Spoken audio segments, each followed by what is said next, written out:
है guys, welcome back to Indira education centre. दोस्तों, आज हम पढ़ने वाले हैं सामाजिक धार्मिक सुधार आंदोलन का पार्ट 7। दोस्तों, यदि आप लोग इससे पहले की वीडियो नहीं देखे हैं तो डिस्क्रिप्शन में लिंक मिल जाएगा, वहां से जाकर आप लोग देख सकते हैं। दोस्तों, यदि आप लोग चैनल पर पहली बार विजिट कर रहे हैं या सभी विषय की फ्री क्लास पाना चाहते हैं तो चैनल को सब्सक्राइब करें, लाइक करें, दोस्तों में ज़्यादा से ज़्यादा शेयर करें। दोस्तों, सामाजिक धार्मिक सुधार आंदोलन पार्ट 7 के अंतर्गत आज हम पढ़ेंगे थियोसॉफिकल सोसाइटी। थियोसॉफिकल सोसाइटी से जितने भी महत्वपूर्ण तथ्य या जितने भी महत्वपूर्ण प्रश्न बनते हैं परीक्षाओं में, उन सबको हमने कवर किया है। तो दोस्तों, इसी के साथ शुरू करते हैं। सबसे पहले देखेंगे कि थियोसॉफिकल सोसाइटी के संस्थापक कौन थे। तो दोस्तों, थियोसॉफिकल सोसाइटी के संस्थापक के बारे में बात की जाए तो मैडम एस.पी. ब्लावात्स्की, जो एक रूसी महिला थी, जो कि एक क्या थी, रूसी महिला थी, या कहेंगे कि यह रूस की निवासी थी। और इस स्थापना में उनका सहयोग किया था जो कि सेना के कर्नल थे। कहाँ के थे? यह अमेरिका के थे। उनका नाम था एम.एस. अलकॉट ने। तो दोस्तों, यदि क्वेश्चन पूछे कि थियोसॉफिकल सोसाइटी के संस्थापक कौन थे तो मैडम ब्लावात्स्की और एम.एस. अलकॉट। एम.एस. अलकॉट। दोस्तों, हम देखेंगे कि इसकी स्थापना कब हुई थी। तो थियोसॉफिकल सोसाइटी की स्थापना के बारे में बात की जाए तो इसकी स्थापना सन 1875 ईस्वी में न्यूयॉर्क, अमेरिका में हुई थी। न्यूयॉर्क क्या है? एक अमेरिका में एक जगह है। यदि बात की जाए कि जब ये इसकी स्थापना अमेरिका में की गई, लेकिन यह जब भारत में आया तो इसका प्रथम बार मुख्यालय कहाँ बनाया गया? तो इसका प्रथम बार मुख्यालय बम्बई में सन 1879 ईस्वी में। 1879 ईस्वी में कहाँ पर बनाया गया? बम्बई में बनाया गया। लेकिन यह अंतर्राष्ट्रीय मुख्यालय नहीं था। तो दोस्तों, प्रश्न यह उठता है कि अंतर्राष्ट्रीय मुख्यालय का गठन कब किया गया? यह अंतर्राष्ट्रीय मुख्यालय कहाँ और कब बनाया गया? तो अंतर्राष्ट्रीय मुख्यालय बनाया गया आपका अड्डा सन 1882 ईस्वी में। सन 1882 ईस्वी में। तो दोस्तों, हमने देखा कि संस्थापक और स्थापना कब हुई थी, कहाँ पर हुई थी, यह मुख्यालय, प्रथम मुख्यालय कहाँ बनाया गया, इसके बाद अंतर्राष्ट्रीय मुख्यालय कहाँ बनाया गया। अब हम देखेंगे एनी बेसेंट के बारे में। यह जो एनी बेसेंट है, यह जो थी, यह थियोसॉफिकल सोसाइटी जो थी, इसमें इनका महत्वपूर्ण योगदान है, इसलिए इनको पढ़ना बहुत ज़रूरी है। तो दोस्तों, जो महत्वपूर्ण तथ्य या महत्वपूर्ण प्रश्न बनते हैं एनी बेसेंट के बारे में, उनको हम देख लेते हैं। जो एनी बेसेंट थी, यह एक थी आयरिश महिला थी। यह आयरिश महिला थी, या कहेंगे कि यह कहाँ की निवासी थी? यह आयरलैंड की निवासी थी। अब दोस्तों, देखेंगे कि अगला क्या है।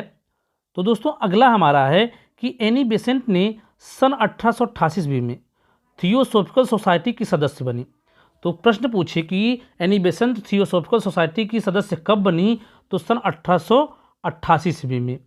लेकिन बात की जाए वहीं पर कि जब कर्नल अलकॉट की मृत्यु हो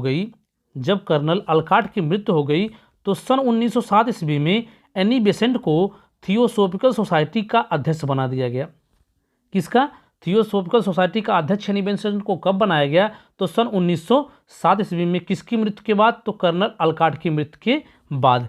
दोस्तों, कुछ महत्वपूर्ण तथ्य आगे देखेंगे कि एनी बेसेंट ने सन 1924 ईस्वी में भारतीय राष्ट्रीय कांग्रेस के बेलगांव अधिवेशन, जो बेलगांव में अधिवेशन हुआ था, जिसके महात्मा गांधी क्या थे? अध्यक्ष थे। उन्होंने उस अधिवेशन में राजनीति से संन्यास की घोषणा की। अब हम देखेंगे कि एनी बेसेंट के अन्य नाम। दोस्तों, अब हम देखेंगे कि एनी बेसेंट के अन्य नाम थे जो भारतीयों द्वारा या गांधी जी द्वारा दिए गए थे। तो माँ बसंती के नाम से इन्हें जाना जाता था, और बसंती देवी के नाम से भी जाना जाता था। तो दोस्तों, क्वेश्चन यह उठता है कि माँ बसंती नाम जो था, यह किन लोगों ने दिया था? तो यह भारतीय लोगों ने दिया था। जो माँ बसंती नाम है, यह भारतीय लोगों ने इनको दिया था। यदि कहा जाए कि बसंती देवी जो नाम है, यह किसने दिया था?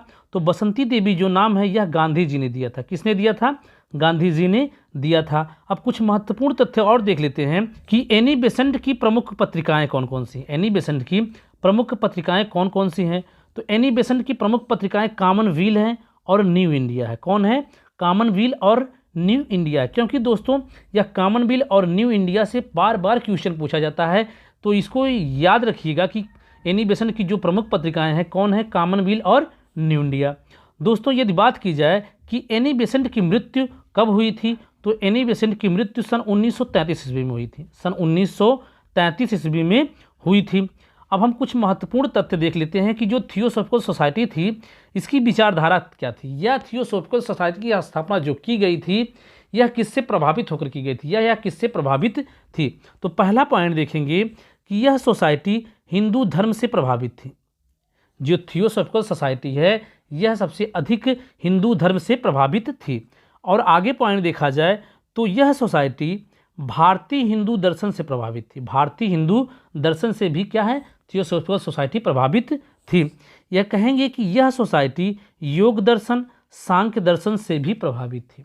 जो योग दर्शन और सांख्य दर्शन है इससे भी प्रभावित कौन थी, थियोसॉफिकल सोसाइटी थी। या अब हम आगे देखेंगे कि यह सोसाइटी आत्मा की अमरता को मानती थी, या इस कहेंगे कि इस सोसाइटी के अंतर्गत आत्मा की अमरता को भी माना जाता था। यह सोसाइटी पुनर्जन्म को भी मानती थी, या कहेंगे कि इस सोसाइटी के द्वारा पुनर्जन्म को भी माना जाता था। या तो दोस्तों नेक्स्ट देखेंगे कि थियोसॉफिकल सोसाइटी, या कहेंगे कि जो यह सोसाइटी है या थियोसॉफिकल सोसाइटी है बाल विवाह या कन्या हत्या आदि का विरोध करती थी। तो दोस्तों हमने देखा कि थियोसॉफिकल सोसाइटी की विचारधारा क्या है, थियोसॉफिकल सोसाइटी में बेसेंट का योगदान क्या है, या हमने देखा कि थियोसॉफिकल सोसाइटी के संस्थापक कौन हैं, या थियोसॉफिकल सोसाइटी की स्थापना कब और कहाँ की गई, या थियोसॉफिकल सोसाइटी का जो मुख्यालय है प्रथम बार कहाँ बनाया गया और अंतर्राष्ट्रीय मुख्यालय कहाँ बनाया गया। दोस्तों यदि आप लोग इसी तरीके से सभी विषय की फ्री क्लास पाना चाहते हैं तो चैनल को सब्सक्राइब करें, लाइक करें, दोस्तों में ज़्यादा से ज़्यादा शेयर करें। कल फिर मिलेंगे नेक्स्ट वीडियो के साथ। जय हिंद दोस्तों।